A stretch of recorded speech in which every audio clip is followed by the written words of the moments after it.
تو وہ جو جہنم کی ڈائریکٹ آگ اس دنیا کی آگ سے 69 درجہ زیادہ وہ آگ ہے. اور پھر وہاں کیا ہے؟ صرف آگ ہی نہیں ہے بلکہ اللہ کے رسول علیہ السلام فرماتے ہیں وہاں جہنمیوں کا کھولتا کھولتا پیپ ہے جسے آب حمیم کہا جاتا ہے. جہنم کا کھولتا ہوا پیپ ہے، پیپ. وہ جہنمیوں کو پلایا جائے گا، تھوڑ کھلایا جائے گا. اسی طریقے سے اللہ کے رسول صلی اللہ علیہ وآلہ وسلم ارشاد فرماتے ہیں جہنم میں کنواں ہے جس کو جب الحزن کہتے ہیں. یہ غم کا کنواں ہے، غم کا کنواں. اس کا حال یہ ہے، اللہ اکبر، اس کنویں کے اندر جو بچھو ہے، اللہ کے رسول علیہ السلام ارشاد فرماتے ہیں اس جب الحزن جہنم کے کنویں کے اندر جو بچھو ہے وہ بختی اونٹ کی طرح موٹے موٹے ہیں. اور وہ کس کے لیے؟ وہ بے نمازی کو ڈسنے کے لیے. صرف 10 منٹ کا ٹائم. آخری بات سمیٹ. میں اتنی لمبی تقریر نہیں کرتا لیکن قاری یامین صاحب آ کر کے ہر 5 منٹ پہ بڑھاتے جا رہے ہیں تقریر کو. اس کی وجہ میں بتا دوں کہ قبلہ امیر سنی دعوت اسلامی آنے میں کچھ لیٹ ہو گئے لیکن وہ اب امروہہ آ چکے ہیں. بس وہ جیسے ہی آئیں گے میری بات مکمل. آخری بات سن لیں، آخری بات. اگر اپنے بچوں کی دنیا اور آخرت کا بھلا چاہتے ہو، مسجدیں بھرو، نمازی بنو، نماز کی پابندی کرو، اور اس کے لیے کوئی مشکل نہیں. توجہ آپ کی، کوئی مشکل نہیں. آپ تہیہ کر لو، طے کر لو. آپ تہیہ کر لو، طے کر لو میں نے نمازی بننا ہے. آپ جب دل میں پکا ارادہ کر لو گے کہ میں نے نمازی بننا ہے، ایک وقت تو تم پکا ارادہ کرو. اللہ پاک اپنے بندوں کے ساتھ گمان کے ساتھ فیصلہ فرماتا ہے. بندہ جیسا گمان کرتا ہے اللہ اس کے مطابق فیصلہ فرماتا ہے. اگر میرا اللہ چاہے تو بشر حافی کو بغداد کے شراب خانے سے اٹھا کر کے مسجد کی کبوتری بنا دیتا ہے، کعبے کا مجاور بنا دیتا ہے. اس لیے بندہ کوشش کرے. اللہ ارشاد فرماتا ہے والذین جاہدوا فینا لنہدینہم سبلنا. جو ہماری راہ میں کوشش کرتے ہیں ہم ان کے لیے راستے پیدا کر دیتے ہیں. دل میں پکا ارادہ کرو. بچوں کو نماز کی اہمیت سمجھاؤ، بچیوں کو نماز کی اہمیت سمجھاؤ. نماز سے بڑا تعویذ کوئی نہیں، نماز سے بڑا کامیابی کا تمغہ کوئی نہیں. اللہ اکبر. نماز سے بڑھ کر کے اللہ تک پہنچنے کا عمل کے معاملے میں وسیلہ اور ذریعہ کوئی نہیں. اس لیے نماز کی طرف آؤ. 5 وقت مؤذن صدا دیتا ہے، مؤذن کی صدا پر لبیک کہو. اپنے آپ کو بدلو، اپنے آپ کو تبدیل کرو. نماز پڑھنے سے اتنی مصیبتوں سے بچو گے. اور سب سے بڑی بات، انشاءاللہ جب نمازی بن جاؤ گے تو دل کے اندر گناہ کی نفرت پیدا ہوگی. دل کے اندر گناہ کی نفرت پیدا ہوگی. گناہ کے ماحول سے نکلو گے، نیکیوں کے ماحول کی طرف آؤ گے. انشاءاللہ یہاں بھی کامیابی ہوگی، وہاں بھی کامیابی ہوگی. ہر باپ چاہتا ہے میرا بچہ سدھر جائے. اللہ کے رسول علیہ السلام کے ظاہری دور میں ایک جوان کی شکایت لوگوں نے کی، یا رسول اللہ یہ جو جوان ہے نا میرے آقا، گناہ کرتا ہے، برائی کرتا ہے، ناجائز و حرام کام کرتا ہے. اللہ کے رسول نے فرمایا کیا یہ نماز بھی پڑھتا ہے؟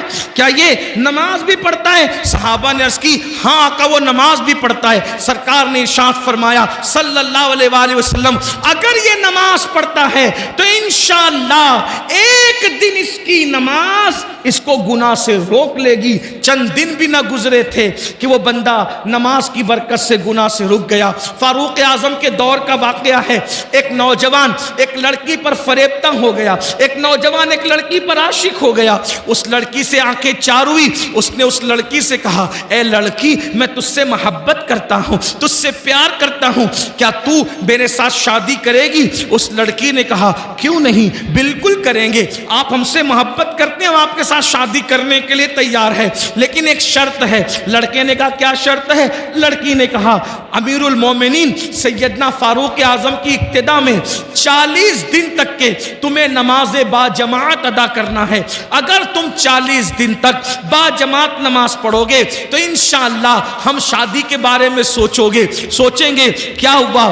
ایک دن 2 دن مرتا کیا نہ کرتا, نماز پڑھنے کے لیے مسجد نبوی جا رہا ہے, فاروق اعظم کے پیچھے نماز پڑھ رہا ہے. 1 ہفتہ 2 ہفتہ 3 ہفتہ گزرے, جب 40 دن قریب گزرنے لگے تو لڑکی نے اپنی کنیز سے کہا کیا حال ہے اس عاشق آوارہ کا جو ہمیں شادی کا آفر دے رہا تھا. اس کی کنیز نے کہا وہ تو بڑی نظریں نیچی کر کے چلنے لگا. کہا ذرا چیک تو کرو کیا ہوا. جب اس لڑکی کی کنیز اس لڑکے کے پاس گئی, کہا آپ نے تو میری مالکہ سے شادی کا آفر کیا تھا اور اس نے 40 دن تک نماز کے لیے کہا تھا, بتائیں کیا خیال ہے. تو اس نوجوان نے کہا اب ہم شادی کے بارے میں سوچتے ہی نہیں ہیں, اس لیے کہ جب تک دل میں یار نہیں بسا تھا دل ادھر ادھر آوارگی کرتا تھا. یار کا پیار دل میں بس گیا ہے, اب کسی کی گنجائش ہی باقی نہیں رہ گئی ہے. تو یہ نماز کی برکت ہے. قرآن کہتا ہے ان الصلاۃ تنہا عن الفحشاء والمنکر, بے شک نماز ہر برائی سے ہر بے حیائی سے روک لیتی ہے. اپنے بچوں کو سدھارنے والوں, بچے تعویذ سے نہیں سدھریں گے. اپنے بچوں کو سدھارنے والوں, بچے مار پیٹ سے نہیں سدھریں گے. اپنے بچوں کو سدھارنے کا خواب دیکھنے والوں, گالی گلوچ سے بچے نہیں سدھریں گے. قرآن نے کتنا خوبصورت قانون دیا, نمازی بنا دو بچے بچے کو, انشاءاللہ دلوں میں نفرت پیدا ہوگی گناہ کی, دلوں میں نفرت پیدا ہوگی برائیوں کی, دلوں کے اندر گھن پیدا ہوگی برائیوں کی, اور نیکیوں کا جذبہ پیدا ہوگا, نیکیوں سے محبت پیدا ہوگی. خود بخود انسان اللہ کے قریب ہوتے ہوئے چلا جائے گا.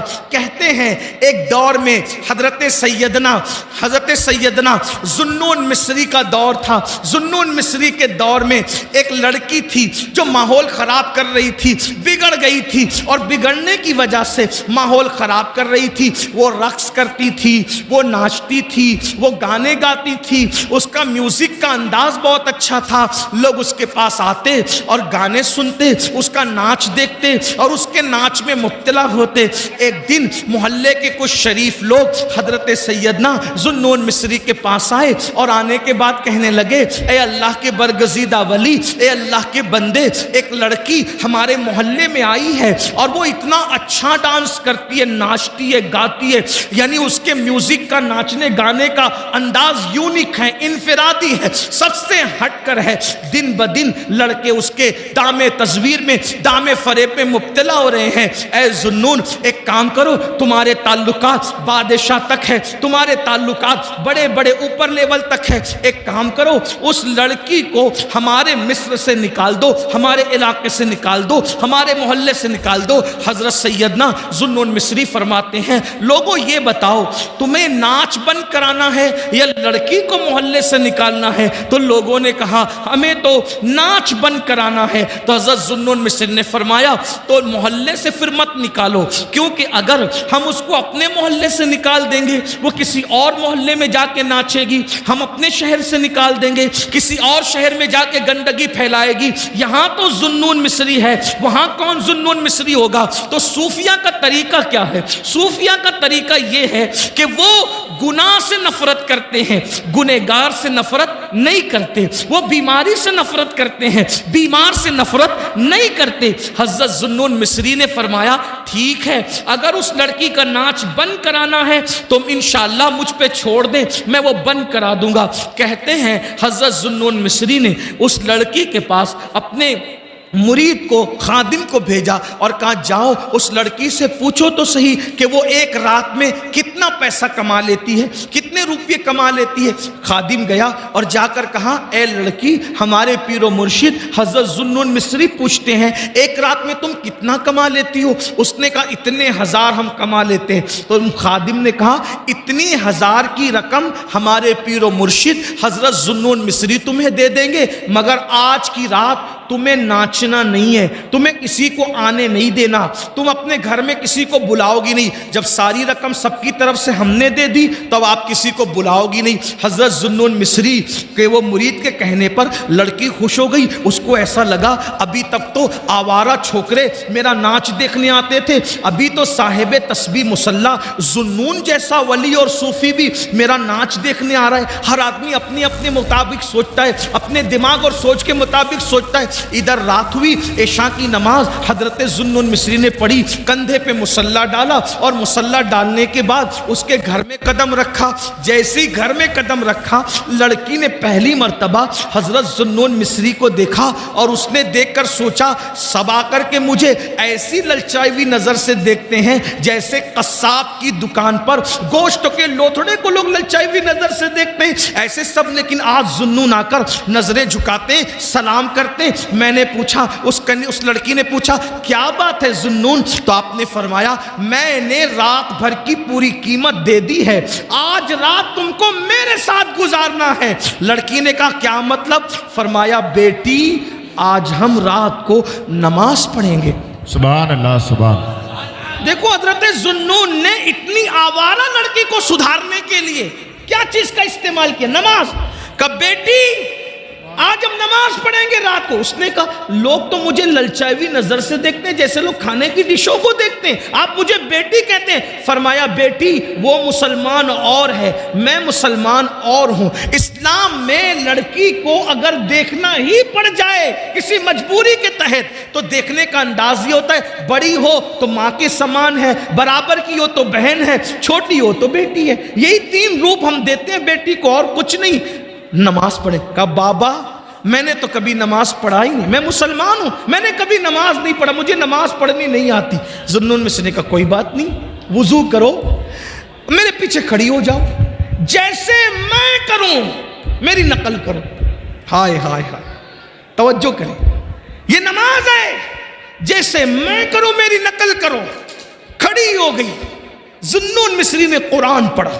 قرآن کا اپنا اثر ہے، قرآن دلوں کو بدلتا ہے، قرآن انقلاب پیدا کرتا ہے، قرآن تبدیلی لاتا ہے، قرآن دلوں کے زنگ کو دور کرتا ہے، قرآن دلوں کو چمکاتا ہے، قرآن اللہ اکبر دلوں کے اندر گناہوں کی زنجیروں کو توڑ کر کے اللہ سے رشتہ جوڑ دیتا ہے۔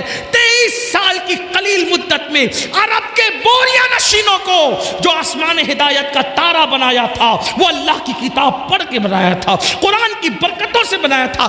فاروق اعظم کو اسلام ملا، بہن نے قرآن پڑھا، عمر مسلمان ہو گئے۔ اللہ اکبر، قرآن کی برکت سے عمر جیسے لوگ اسلام کو ملے۔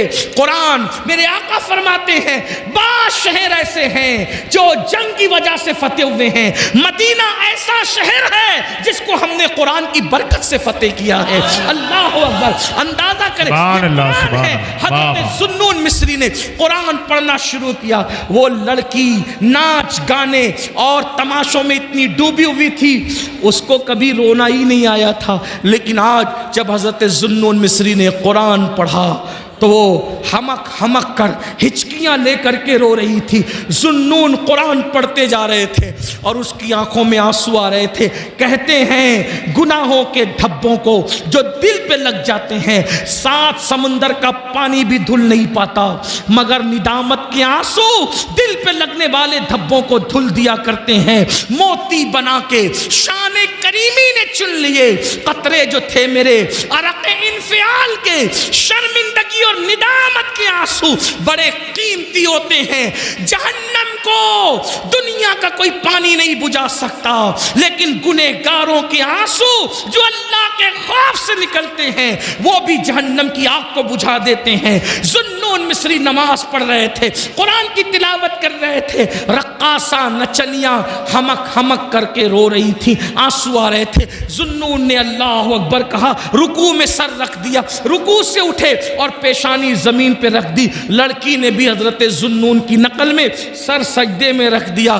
ذوالنون نے سبحان ربی الاعلیٰ زبان سے کہا اور دل سے کہا مولا بہت محنتوں سے یہاں تک لایا ہوں، سبحان اللہ، سبحان مولا بہت محنتوں سے یہاں تک لایا ہوں، یہاں تک لانا میرا کام تھا، اس کے آگے سنبھالنا تیرے کرم پر ہے مولا۔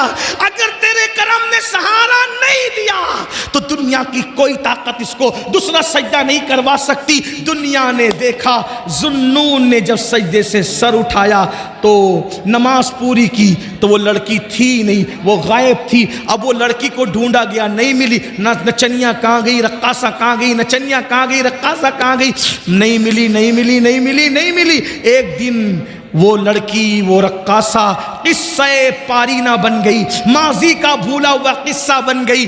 اچانک ذوالنون مصری ایک وقت رات کی آخری پہر میں نماز تہجد کے بعد مصروف ذکر اذکار تھے، ایسے میں حضرت سیدنا ذوالنون مصری کو غیب سے آواز آتی ہے، ذوالنون، ذوالنون، میرے یار، میرے دوست، میرے ولیہ کا انتقال ہو گیا ہے، جاؤ اس کے جنازے میں شرکت کرو، اسے کاندھا دو، اسے کفن سونپو، اسے قبر میں لٹاؤ۔ ذوالنون مصری آنکھ کھلی، گئے، کیا دیکھا؟ حضرت ذوالنون نے جیسے ہی کپڑا ہٹایا، جیسے ہی کپڑا ہٹایا، پیروں کے نیچے سے زمین کھسک گئی، کوئی اور نہیں تھا، وہی وہ رقاصہ اور نچنیاں تھی۔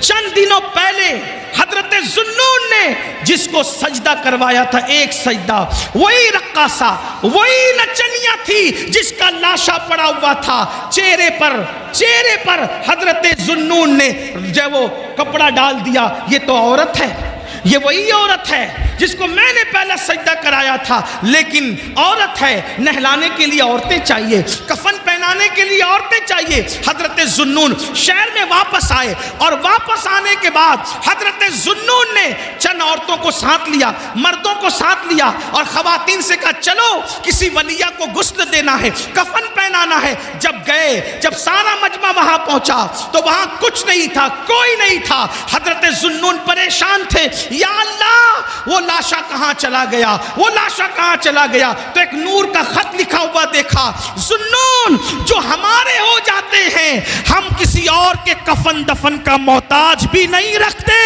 وہ انتظام ہم خود ہی کر لیا کرتے ہیں۔ حضرت ذوالنون نے سوچا، یا اللہ میں نے پہلا سجدہ کرایا تھا، اتنی مقبول کیسے ہو گئی؟ گئے تفکرات میں تھے، سوچ میں تھے، سوچ و فکر میں ڈوبے ہوئے تھے، سوچ و فکر میں ڈوبے ہوئے تھے، نیند نہیں آ رہی تھی۔ اچانک آنکھ لگی تو کیا دیکھا؟ وہی لڑکی ہے جو جنتی لباس پہن کر جنت کے باغوں میں ٹہل رہی ہے۔ وہ کامیاب ہو گئی، وہ کامیاب ہو گئی، وہ کامیاب ہو گئی، وہ جنت کے باغوں میں ٹہل رہی تھی۔ ذوالنون مصری نے کہا، اے لڑکی، تو وہی رقاصہ ہے نا جو ہمارے محلے میں ناچتی تھی، رقص کرتی تھی، ناچتی تھی، یہ بتا یہ مرتبہ تجھے کیسے مل گیا؟ تو اس لڑکی نے کہا، ذوالنون، ایک سجدہ جو میں نے تمہارے ساتھ خلوص دل سے کیا تھا، اس سجدے سے سر اٹھانے سے پہلے اللہ نے مجھے مقام ولایت عطا کر دیا تھا، مجھے ولایت کا منصب عطا کر دیا تھا۔ یہ ایک سجدہ جسے تو گرا سمجھتا ہے، یہ ایک سجدہ جسے تو گرا سمجھتا ہے، ہزار سجدوں سے دیتا ہے آدمی کو نجات۔ وہ سجدہ جس سے روئے زمین کانپ جاتی تھی، وہ سجدہ جسے روئے زمین کانپ جاتی تھی، اسی کو آج ترستے ہیں منبر و محراب۔ آؤ سجدوں کے قریب آؤ، دنیا تمہاری ہے، آخرت تمہاری ہے، شرق غرب تمہارے ہیں، عزت و وقار تمہارا ہے، دولت و عزت تمہاری ہے، سیاست و سماج تمہارا ہے۔ تم اللہ کے ہو جاؤ۔ من کان للہ کان اللہ لہو، جو اللہ کا ہو جاتا ہے پوری کائنات اس کی ہو جاتی ہے۔ اللہ کے بندو، یہ ساری کامیابی کا راز صرف 10 منٹ ہے۔ سبحان اللہ، سبحان اللہ، صرف 10 منٹ نکالنے کا آج سے عہد کر لو، ارادہ بولو، وعدہ کرتے ہو؟ کتنے لوگ کرتے؟ سبحان اللہ، سبحان اللہ، سبحان اللہ۔ بھائیو، وعدہ کرو گے تو بھی نماز فرض ہے، نہیں کرو گے تو بھی فرض ہے۔ آج پہلی مرتبہ زندگی میں اتنی لمبی تقریر کی ہے، آپ کو وعدہ تو کرنا بنتا ہے۔ بولو، وعدہ کرتے ہو؟ ہاتھ اٹھائیں ذرا، ہاتھ اٹھائیں، فرشتوں کو گواہ بنائیں۔ کتنے لوگ وعدہ کرتے ہیں؟ اٹھا کے رکھو، اٹھا کے رکھو۔ دوسرا وعدہ، صرف تم نماز نہیں پڑھو گے، بس صرف تم ہی نماز نہیں پڑھو گے، اپنی بیوی بچوں کو بھی نمازی بنو۔ سب وعدہ کرتے ہیں انشاءاللہ۔ تیسری بات، کل سے نہیں، ہاتھ اٹھا کے رکھو۔ کتنی دیر میں ذرا دیکھوں تو صحیح، بہت بڑی بڑی باتیں کرتے ہو، کتنی دیر نبی کے نام پہ ہاتھ اٹھتا ہے، ذرا وہ بھی تو دیکھو نا۔ تیسری بات، کل سے نہیں، آج سے، ابھی سے پڑھیں گے۔ جن کی یہ شاہ باقی ہے، پڑھیں گے انشاءاللہ، پڑھیں گے انشاءاللہ۔ اگر ایسا ہوا تو 2.25 گھنٹے میرا اتنا چیخنا کامیاب ہوگا انشاءاللہ۔ امروہہ والو، میں نے آج تک اتنی لمبی تقریر کہیں نہیں، شاید یہ پہلی مرتبہ 2.25 گھنٹہ میں نے، اس لیے کہ میری عادت ہے میں 1.5 گھنٹے سے زیادہ کہیں نہیں بولتا، لیکن آج غوث اعظم کا خصوصی کرم، سبحان اللہ سبحان غریب اللہ، نواز واہ کی واہ۔ خصوصی عنایتیں، صابر پاک کی نظر کرم، رسول پاک کی امداد، آج آپ اور ہم دونوں ایک دوسرے سے 2.25 گھنٹہ مخاطب رہے، لیکن امروہہ والو تمہاری یہ محبت بھی مجھے مرتے دم تک یاد رہے گی۔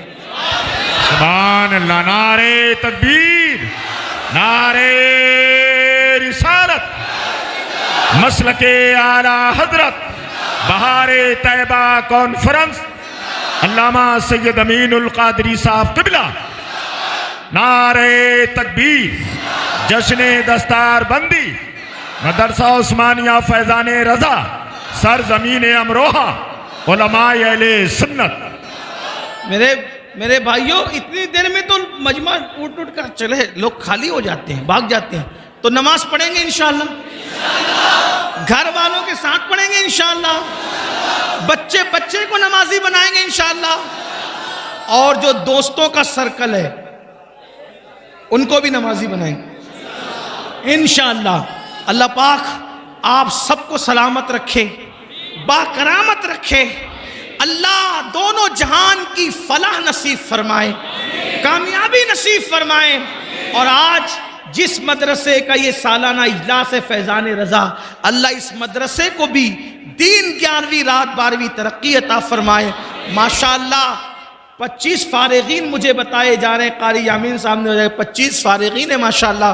اور صرف یہی مدرسہ نہیں، عاشقان رسول کے جتنے مدارس ہیں، ہر مدرسے کی مدد کرو، تعاون کرو۔ جامعہ نعیمیہ ہوا اور آس پاس کے جتنے سب علاقے ہیں، ادارے ہیں، اور جامعہ اشرفیہ ہوا اور جامعۃ الرضا ہوا، منظر اسلام، جو بھی ہیں ہمارے عشاق کے، اس لیے کہ جب تک مدرسے سلامت ہے ہمارا دین سلامت ہے۔ العلم حیات الاسلام و عماد الدین، علم اسلام کی زندگی ہے، دین کا ستون ہے۔ یاد رکھنا، نمازی تو محلے سے مل سکتے ہیں لیکن امام صرف مدرسوں سے ملتے ہیں۔ نمازی کہیں سے بھی پکڑ کے لائے جا سکتے ہیں مقتدی، امام مدرسے سے ملتا ہے۔ اس لیے مدرسوں کی قدر کرو اور مدرسوں کی اہمیت جانو، مدرسوں کو مضبوط کرو۔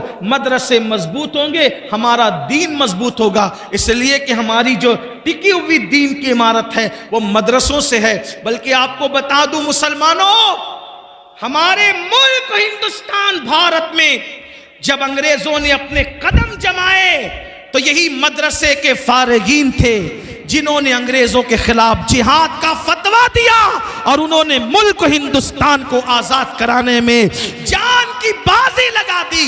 یونیورسٹی اور کالج والے بعد میں آئے، سب سے پہلے جو آگے آئے یہی مدرسے کے لوگ تھے جن کا نام فضل خیر آبادی تھا، کفایت اللہ کافی مراد آبادی تھا، حضرت فیض عثمانی تھا۔ یہ سب بڑے بڑے لوگ، اللہ مفتی صدر الدین آزردہ تھا، یہ لوگ آئے اور آنے کے بعد انہوں نے جان کی بازی لگا دی۔ یونیورسٹی اور کالج والے تو پیچھے پیچھے سے آئے۔ آج بھی انڈمان میں قبریں بتا رہی ہے کہ انڈمان میں جن لوگوں نے کالا پانی کی سزا بھگتی ہے وہ کسی اور جگہ سے نہیں آئے تھے، وہ مدرسوں کے ثبوت تھے جنہوں نے ملت سے بھی وفا کیا اور ملک سے بھی وفا کیا۔ اور مراد آباد کے قریب رہنے والوں، جب تک چاند و سورج نکلتے ڈوبتے رہیں گے مراد آباد کی زمین کا احسان ہندوستان قیامت تک نہیں بھول سکتا، کیونکہ وہ مدرسے کا عظیم سپوت جسے دنیا سید کفایت علی کافی مراد آبادی کے نام سے جانتی ہے۔ اللہ اکبر، اسی ملک ہندوستان کے لیے اس اللہ کے ولی نے قربانی دی، شہید ہوئے، پھانسی کا پھندا چوما، لیکن جب ان کی قبر کھلی تو ان کا جسم صحیح سلامت تھا۔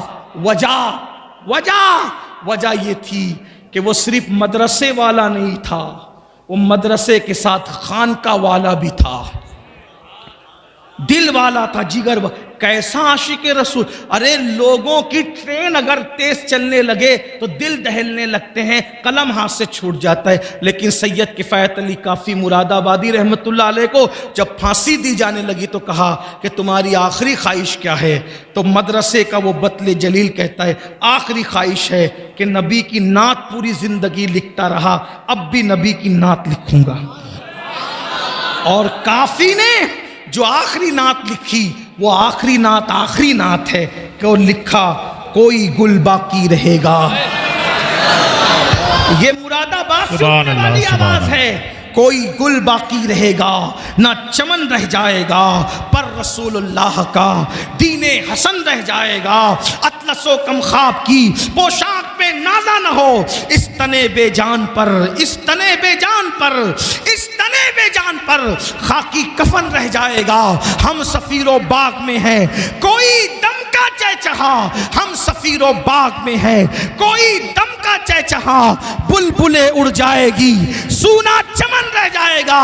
اور عقیدے کا شعر کہتے ہیں جو پڑھے گا صاحب لولاک کے اوپر درود، جو پڑھے گا صاحب لولاک کے اوپر درود، آگ سے محفوظ اس کا تن بدن رہ جائے گا، آگ سے محفوظ اس کا تن بدن رہ جائے گا. اور کتنے یقین سے کہتے ہیں اور بڑے مزے میں کہتے ہیں نام شاہان جہاں مٹ جائیں گے لیکن یہاں، نام شاہان جہاں مٹ جائیں گے لیکن یہاں حشر تک نام و نشانے پنج تن رہ جائے گا، حشر تک نام و نشانے پنج تن رہ جائے گا. اور پھر کہتے سب فنا ہو جائیں گے،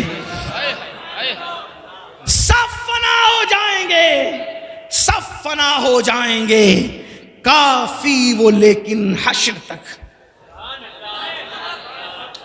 کافی مراد آبادی وہ شاعر ہے جن کے بارے میں اعلیٰ حضرت کہتے ہیں میں کسی شاعر کی شاعری نہیں سنتا قصدن، صرف دو ہی لوگوں کو سنتا ہوں، ایک تو میرے چھوٹے بھائی حسن بریلوی کو سنتا ہوں اور دوسرے کافی مراد آبادی کو سنتا ہوں. واہ واہ واہ سبحان اللہ. کافی مراد آبادی ایسے شاعر ہیں جن کو امام احمد رضا نعت خوانی کی دنیا کا بادشاہ کہتے ہیں. کافی کو بادشاہ کہتے ہیں اور خود کو وزیر اعظم کہتے ہیں نعت خوانی کی دنیا. جب وزیر کا کوئی جواب دیے رضا بریلوی کا تو جو بادشاہ و نعت خوانی کی دنیا کا اس عاشق کا کیا جواب؟ وہ تمہارے مراد آباد کے تھے اور قبر کھلی تو کفن بھی محفوظ تھا. تو کیا کہتے ہیں نام شاہان جہاں مٹ جائیں گے لیکن یہاں حشر تک نام و نشانے پنج تن رہ جائے گا اور سب فنا ہو جائیں گے، سب فنا ہو جائیں گے، کافی وہ لیکن حشر تک سب فنا ہو جائیں. یقین دیکھو یقین، نعت مٹانے والوں کی نہیں چلے گی. حریت کا مجاہد اعلان کر رہے عقیدے کا، آزادی کا مجاہد اعلان کر رہے عقیدے کا. سب فنا ہو جائیں گے لیکن سب فنا ہو جائیں گے، کافی وہ لیکن حشر تک نعت حضرت کا زبانوں پر سخن رہ جائے گا، نعت حضرت کا زبانوں پر سخن رہ جائے گا. تو مدرسے نے ایسے ایسے لوگوں کو دیا. اس لیے ہمیں مدرسوں کی قدر کرنا، مدرسوں کو آگے بڑھانا، مدرسوں کو مضبوط کرنا یہ ہم سب کی اولین ذمہ داری ہے. آپ نے بہت وقت دیا، بہت وقت عنایت کیا، اب تھوڑا سا وقت جو ہے آپ اور رک جائیں گے تو بڑی محبتیں آپ کی، بڑی مہربانی، کیونکہ قبلہ حضور امیر سنی دعوت اسلامی بہت لمبا سفر کر کے، اتنی لمبے سفر سے صرف آپ سے ملنے کے لیے اور کچھ ضروری باتیں آپ سے کرنے کے لیے تشریف لائے ہیں اور وہ آ چکے ہیں. بس وہ محفل میں بھی آ رہے ہیں. تھوڑی دیر اگر 10-15 منٹ کا ٹائم آپ اور بیٹھ جاتے ہیں تو حضرت کو بھی خوشی ہوگی، آپ حضرت کی باتیں سن لیں اور اس پر عمل کریں۔ قبلہ امیر سنی دعوت اسلامی کی گفتگو اتنی خوبصورت ہوتی ہے کہ کبھی کبھی ایک جملہ جو ہے وہ درجنوں تقریر پر بھاری نظر آتا ہے، کبھی کبھی ایک ایک ان کا قول وہ جب پیش کرتے ہیں نا تو بہت خوبصورت اور حسین و جمیل انداز سے پیش کرتے ہیں، کبھی کبھی دل جھجوڑ دیتے ہیں، دلوں کے اندر انقلاب آنے لگتا ہے، دلوں کے اندر تبدیلی آنے لگتی ہے۔ تو آئیے اب ہم اپنے قائد، اپنے امیر کا استقبال کر لیں، سب لوگ کھڑے ہو جائیں اور حضرت کا استقبال کریں۔ حضرت تشریف لا رہے ہیں، لیکن کھڑے ہو کر کے جائیے گا نہیں، آپ